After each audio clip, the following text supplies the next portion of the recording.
Okay, I was talking to one of the viewers or texting with them about the dead zone defaults. I also said in my last video that HeWing changed the dead zone to 0. I have since found that although it is true, they did set the dead zone on channel 1 to 0. They did not on the other ones. This is a default install of RDuplane 440. If we look at _DZ, we can see that RC 1 through 16, some of them have different default values. 2, 3, and 4 have 30. 1, 2, 3, and 4 have 30. But the rest of them is 0. So I do think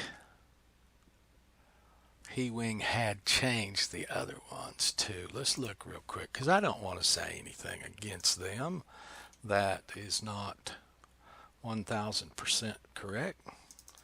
After all, I've got a couple of their airplanes. I sort of like them. So this is the original ones. And looking at RC1, again, they did change it to 0. Let's look at 2. They changed 2 to 0. They changed 3 to 0. And they changed 4 to 0. Oh well. Such be life. I don't agree with them doing that, but don't totally disagree with them doing that. So this is a default setup. I'm going to go in real quick and do a radio calibration. Welcome to OpenTX. And see what that does to any dead zones. So we're just going to come right in here, going to do a radio calibration. I'm just going to do the 4 main channels.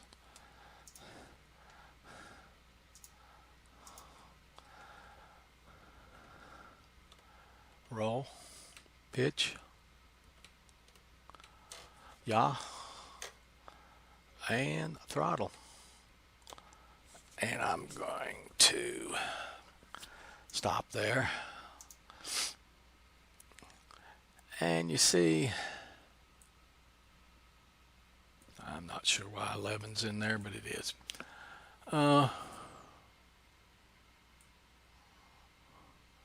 The only thing the radio calibration changes, in my humble opinion, is the minimum and maximum.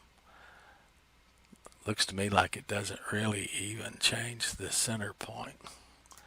We can find that out real quick by going back in here real quick and going _DZ. Nope, didn't touch the dead zones, but it does change the minimum max. So channels 1, 2, 3, and 4 are 30 by default. For some reason HeWing changed those. I did not change 4 today, so I might be in trouble with that one. Well, we're ready to go do the actual quad auto tune for quad planes. Real quick before we do, I'm going to go in RC1 dead zone, got it at 50. I'm going to go ahead and switch RC2 dead zone to 50, just so maybe this thing will not think I'm touching the sticks as much. And I'm going to do it on 3. I don't know if the firmware actually looks at all 3 channels to see if you're on the sticks, and might be just as bad with these other 2 channels not at 50, or if it just looks at the channel you're tuning. So we'll just try to make sure that this works. All right, let's go fly it. This time, although I set up next to the truck with my ground control station stuff, I did put the landing pad out in the grass. I thought all that dust is just going to gum up my motors. I didn't go far out into the grass. There were so many people working there today, it wasn't even funny. Transfer truck came out carrying sod, looked like supervisors went in, and then a third truck came by while I was flying. Now, this ends in disaster. I think you've already seen that on the title. But I think I did it this time. And the darn thing wouldn't loiter. It just moves all over the place. I'm probably going to have to work on the loiter before I do anything else. Or maybe I should just forget trying to get a good tune on it. So if you look down the road right there, I think you can see there is another car coming down the dirt road. So I started moving back, moving it over to the left. I'd already tried the Qautotune. It wasn't going in again. I think it may be the trims. I may have touched the trims the last time and trying to get it to loiter spot. But you can see me moving it up and behind me, away from where the car is going to come through. They're going to turn right out there to go out with the people, where the people are working. Now, I'm up about 30 to 50 feet right now as they come through. And right as they came through, this happened. Bam. I broke it again. Not badly, but I broke it again. I'm not sure why. I've been looking at everything. You can see the truck that distracted me is long gone. They got to see it crash, I'd say. So real quick, I'm going to show you the walk snail portion. You can run it forward and backwards because I can't find anything in any of the video that states what happened. Now, I have a theory, and my theory is I hit the throttle with my hand and dumped the throttle down to 0, and that's what caused it to do that. But I'm real lucky. The damage wasn't diddly for how far it flew, in my humble opinion. Last time it fell on the sod too, but it did a lot more damage than it did this time. It was higher the last time. But anyway, let's look at the walk snail video, and then I'll show you in the telemetry logs why I think I did it. Oh, by the way, right where I crashed is right where somebody else crashed. If you look right there on the left, and I'll go ahead and pick it up, there's a big motor with a folding prop on it right there. That's not part of my crash. That's part of somebody else's crash, honest. But let's look at the walk snail, then we'll look at the telemetry, and then we'll talk. Let's look at some other things. I worked on my RSSI, and I put a link quality in just below it, not in the right position. In the top center, I'm trying to do cell voltage. No, instead of the whole battery, just per cell. And I worked on the top right, the battery voltage flashing all the time. Also, this time I did take my notebook with me, and I connected to the notebook as soon as I got there and let the platform start picking up satellites through the USB power. And you notice before I took off, I had 26 locked up.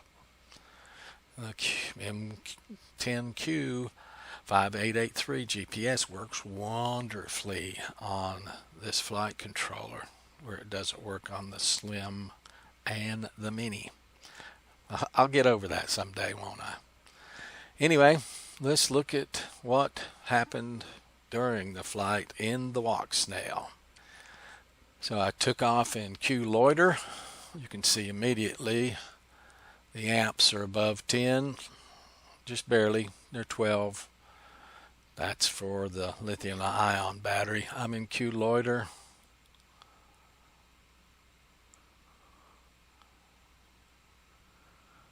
There, I put it in Q Qautotune, and immediately it doesn't like it, I think, because of the dead zones. And then I stopped it, put it back in Q loiter because it was just drifting to the right.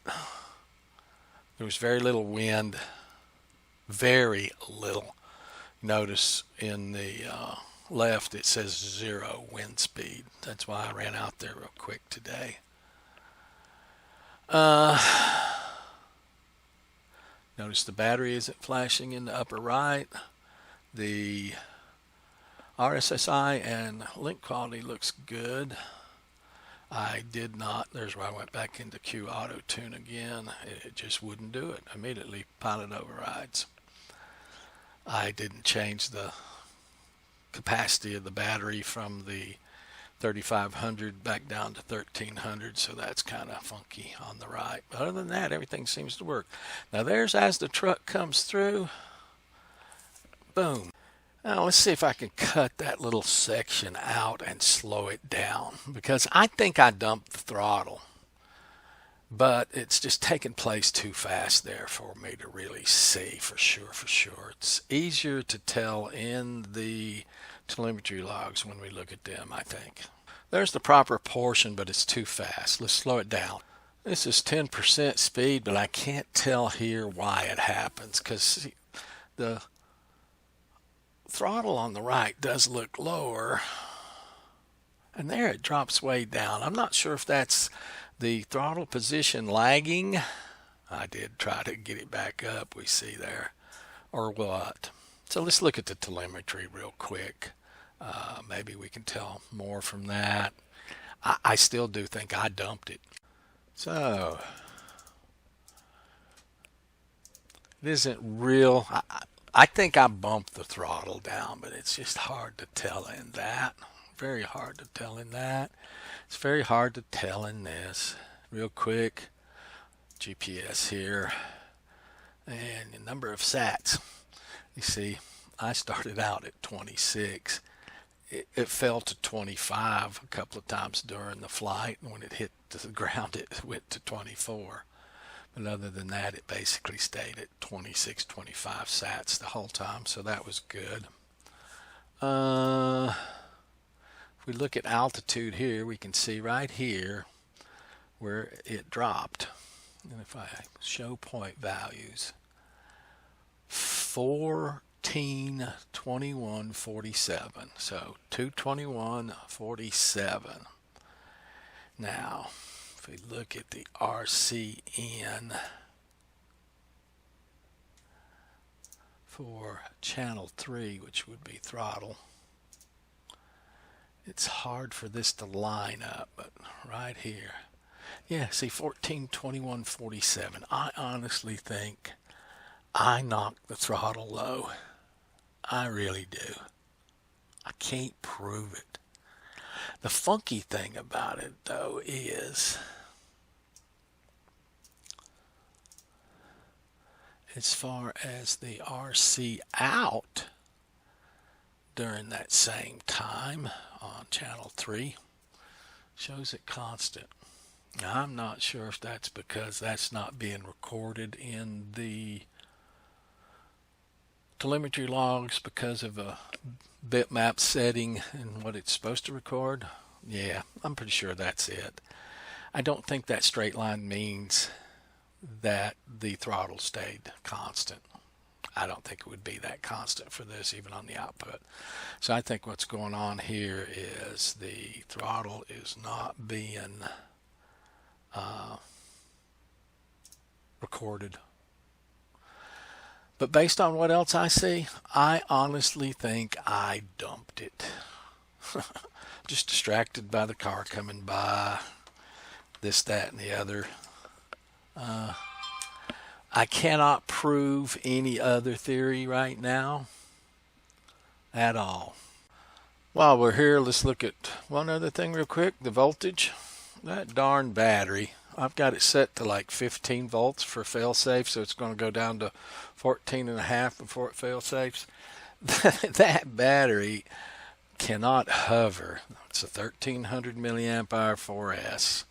It cannot hover that platform for long. This is 3 or 4 minutes.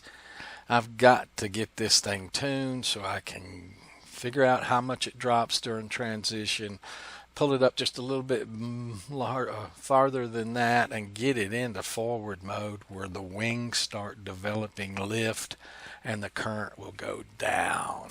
Just look at the current. Yep. Yeah, the current. Oh, it just started out just, let's see, 11, 12, 13, 14, 15. So started out right in here. Here it is at 13 amps. 14.8. Yeah, this is never gonna do well on this battery if I don't get it out of Q loiter mode as quickly as possible. Then it'll have some flight time. Plus the lithium ion battery will destroy itself if I don't. And I'll have to see later when I do a Q loiter type land if the air resistance from the wings drops the current down under 10. I think it will, but we'll have to determine that before we go back to a lithium ion battery. So that's that. Let's look at the actual damage. Well, there's the extent of the damage. Nothing with the Walksnail bothered. It just cracked the front of the fuselage there, cracked it open. Now it's broke on both sides, but you can't see where it was busted on. Well, yeah, you can right there. Coming right down to there on the other side. So I will do just as good a job gluing this back together as I did on the other side. So even though it was 30 feet up in the air, no real damage, so to speak. Thank goodness for nice, thick sod to crash on. All right. So that takes care of this event today. I'll keep plugging. I always do. Didn't get my cell voltage working at the very top center. I have to figure out what that is. So I'll glue it back together and we'll go again, of course. Keep moving forward. I always fall on my face rather than my butt, so it works best. Now I'm going to tell you, the next video is probably going to be quite a bit of time unless I get real bored, because we're going to Orlando, Walt Disney World, next Monday for 8 days. We're also going to go to Halloween Horror Nights at Universal Studios. We're going to go to Halloween at SeaWorld. We're just still celebrating Pam's retirement. Plus, it's getting real close, within 30 days of my 70th birthday. I'll be entering my 8th century of life very soon, and we're going to celebrate that a little bit. We're going back 60 days later in December to Disney World, and we're going back again in February.